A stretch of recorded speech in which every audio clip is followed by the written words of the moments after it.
अंग्रेजी की एक लाइन है कि प्रैक्टिस मेक्स मैन परफेक्ट। व्यक्ति का अभ्यास उसे विशिष्ट, उसे विशेष या फिर उसे परफेक्ट बनाता है। नमस्ते भारत, मैं हूं आपका अपना मित्र सुधांशु देव पांडे और आज के इस वीडियो में हम बात करने वाले हैं कि किस तरह से अपने प्रैक्टिस के द्वारा, अपने निरंतर प्रयासों के द्वारा एक विद्यार्थी अच्छा विद्यार्थी बन सकता है, एक औसतन विद्यार्थी अव्वल दर्जे का विद्यार्थी बन सकता है या फिर एक एवरेज स्टूडेंट, एक टॉपर बन सकता है।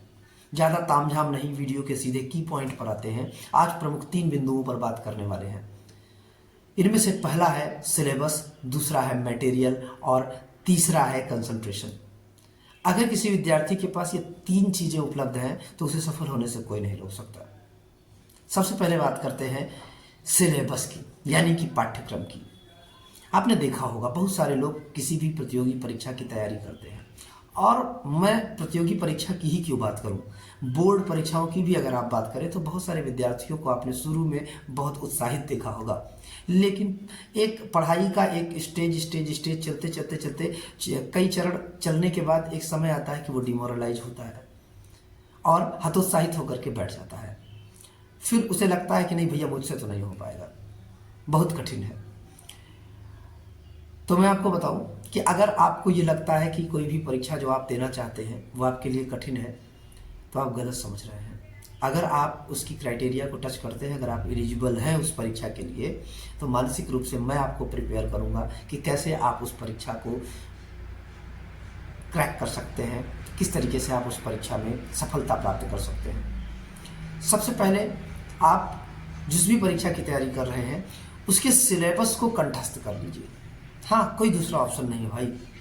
सिलेबस यानी कि पाठ्यक्रम आपकी जुबान पे होना चाहिए, आपके मस्तिष्क में होना चाहिए। सोते हुए भी अगर आपसे कोई पूछ ले कि भैया बताओ इस परीक्षा के इस विषय से क्या कौन कौन से टॉपिक्स पूछे जाएंगे, तो आपको वो पता होने चाहिए, बिल्कुल पता होना चाहिए। सबसे पहले जिस भी परीक्षा की आप तैयारी कर रहे हैं, आपके पास इंटरनेट कनेक्टिविटी है, आप उसका पाठ्यक्रम डाउनलोड करिए। डाउनलोड करने के बाद जहाँ भी आप पढ़ते हैं, टेबल के बगल या फिर जहाँ भी आप बैठ करके अपनी स्टडी करते हैं, वहाँ पर चस्पा कर दीजिए और कुछ भी करिए उससे पहले आप अपने सिलेबस को कवर करिए। एक बार आपने सिलेबस को कवर कर लिया, समझिए आपने आधी लड़ाई जीत ली, यानी कि आपने आधी परीक्षा की तैयारी कर ली। अब आप सोच रहे होंगे 2 से 3 पृष्ठों का एक सिलेबस, उसे हम याद करके आधी से ज़्यादा परीक्षा कैसे हासिल कर सकते हैं, कैसे जीत सकते हैं।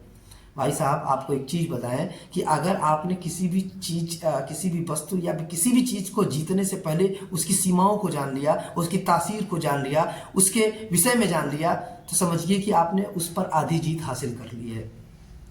जैसे किसी से पूछा गया कि अगर आपको एक पेड़ काटने के लिए 4 घंटे दिए जाए तो आप क्या करेंगे, तो व्यक्ति ने जवाब दिया कि मैं 3 घंटे उस पेड़ को काटने से पहले कुल्हाड़ी पर धार लगाऊंगा। कुल्हाड़ी पे धार लगाने का मतलब तैयारी से है कि जब कुल्हाड़ी पे बढ़िया धार लगी होगी तो पेड़ को 1 घंटे में भी काटा जा सकता है। लेकिन यदि कुल्हाड़ी पर धार ना रही, अगर कुल्हाड़ी तेज ना हुई, तो वो 4 घंटे भी आपको काटने के लिए कम पड़ जाएंगे। उसी तरह से अगर आपके पास सिलेबस नामक कुल्हाड़ी है और आपने उस पर धार लगा ली, तो समझिए कि पूरी परीक्षा, पूरे सिलेबस को आप आराम से कवर कर ले जाएंगे, पूरे पाठ्यक्रम को आराम से आप कवर कर ले जाएंगे, क्योंकि आपने उसके मूल को जान लिया है कि हमें पढ़ना कितना है। बात करते हैं दूसरे की पॉइंट की, मटेरियल। आजकल इंटरनेट कनेक्टिविटी की वजह से विद्यार्थी बहुत भटक गए हैं। हमने बहुत सारे विद्यार्थियों को देखा है कि उनके जो किताबों का मटेरियल होता है, जो नोट्स का मटेरियल होता है, उनके फ़ोन पर होता है। और उनसे पूछिए कि भैया आपका मटेरियल कहाँ है, आपके नोट्स कहाँ हैं, तो वो कहते हैं फ़ोन पर है। उनसे पूछिए कैसे पढ़ते, तो वो कहते हैं स्क्रीन पर ही पढ़ लेते हैं। असंभव, हो ही नहीं सकता कि आप स्क्रीन पर पढ़ करके चीज़ों को उतने बढ़िया से कंठस्थ कर सकें, उतने बढ़िया से याद कर सकें जितना कि आप पेपर पर पढ़ करके याद करते हैं। कोई भी मटेरियल आपके पास है, इंटरनेट के माध्यम से आपने उसको डाउनलोड किया है, तो आप उसे सबसे पहले प्रिंट आउट करवाइए, उसे पेपरों पर ले आइए, तब उसे पढ़ना शुरू करिए। ज़्यादातर प्रयास करिए कि आप किताबों से पढ़ना शुरू करिए, क्योंकि जब आप किताब से पढ़ेंगे तो आप मेमोराइज कर पाएंगे, और जब आप स्क्रीन पर पढ़ेंगे तो आपको short term memory loss problem होनी शुरू हो जाएगी। बहुत जल्द चीज़ों को आप भूलना शुरू कर जाएंगे। और आपको अगर विश्वास नहीं होता है तो एक सेम पृष्ठों के 2 मटेरियल आप उठाइएगा, एक को PDF में पढ़िएगा अपने स्क्रीन पर और दूसरे को प्रिंट आउट करवा करके पढ़िएगा और अपना टेस्ट स्वयं ही 1 सप्ताह बाद करिएगा। मेमोराइज करके खुद पन्ने पर लिखना शुरू करिएगा और आप पाएंगे कि जो PDF का मटेरियल था शायद वो आप आधे से ज़्यादा भूल चुके हैं और जो पृष्ठों के द्वारा जो पेपर पर आपने पढ़ा था वो आपको ज़्यादा याद है। ऐसा क्यों होता है, इसकी चर्चा हम किसी और वीडियो में कर लेंगे। अभी आपको बस इतना याद रखना है कि आपको बहुत ज़्यादा डिजिटलाइज नहीं होना है इस चीज़ के लिए जो आपकी पढ़ाई का मटेरियल है। और तीसरा चीज़ है हमारा कंसंट्रेशन। उसमें भी हमारे फ़ोन की बहुत बड़ी भूमिका होती है। कंसंट्रेशन जब भी हम किसी चीज़ पर लगाते हैं, जब भी हम अपना ध्यान किसी चीज़ पर केंद्रित करते हैं, इसी बीच हमारे फ़ोन पर एक नोटिफिकेशन बजता है टन और हमारा ध्यान उधर आकृष्ट हो जाता है। आपको नहीं लगता कि आप अगर किसी गहन चर्चा पे, आप किसी गहन विषय पर विचार कर रहे हैं गहनता के साथ और आपको किसी ने डिस्टर्ब कर दिया तो फिर आप वहाँ तक पहुँच नहीं पाते हैं। फिर कई बार आप एक छोटी सी बात का उदाहरण लेकर के समझिए, आप किसी से कोई बात कर रहे हो, आप कोई चर्चा कर रहे हो, इसी बीच कोई आपको टोक दे, कोई बाहर से आए और आपको टोक दे और फिर जब वो व्यक्ति वहाँ से घूम के चला जाता है तो आप भूल जाते हैं। आपने आस पड़ोस वालों से जिनसे आप बातें करते रहते हैं उनसे आप पूछते हैं, हाँ भैया तो मैं कहाँ था, हम किस विषय पे बात कर रहे थे। सोचिए कि एक छोटे से इंटरप्शन ने आपकी उस पूरी मेमोरी को लॉस कर दिया। आप उसी विषय पर चर्चा कर रहे थे और आप भूल गए कि आप किस विषय पर बात कर रहे थे, जबकि आप ही बोल रहे थे।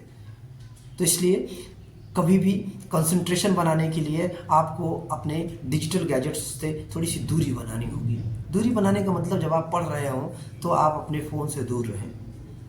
वो अलग का विषय है कि अगर आप वीडियोज़ के माध्यम से, अगर आप ऑनलाइन क्लासेस के माध्यम से अपने फ़ोन से अपनी किसी वीडियो के माध्यम से कोई क्लास अटेंड कर रहे हैं तब तो आप फ़ोन का यूज कीजिए। लेकिन जब आप किताबों को पढ़ रहे हों तो फ़ोन को या तो साइलेंट रखिए, या तो फ्लाइट मोड पे रखिए, तो स्विच ऑफ करके रखिए, या तो अपने से दूर रखिए उतनी देर के लिए जब आप पढ़ रहे हों। दिन का 1 घंटा पढ़िए, लेकिन वो पूरी विशिष्टता के साथ पढ़िए। हर बार कहता हूँ, फिर कह रहा हूँ कि 100 जगह मेहनत करने से अच्छा है कि एक जगह बेहतरीन ढंग से मेहनत करिए। मल्टीटास्किंग से बचिए। फ़ोन भी चला लें, रिश्तेदारों से भी बात कर लें, पड़ोसियों से भी बात कर लें, किताब भी पढ़ लें, ये नहीं हो पाएगा। मेरे कहने का मतलब बहुत साफ है कि अगर आप सफल होना चाहते हैं तो इन 3 बिंदुओं पर आपको विशेष ध्यान देना होगा। बाकी आपकी मर्जी।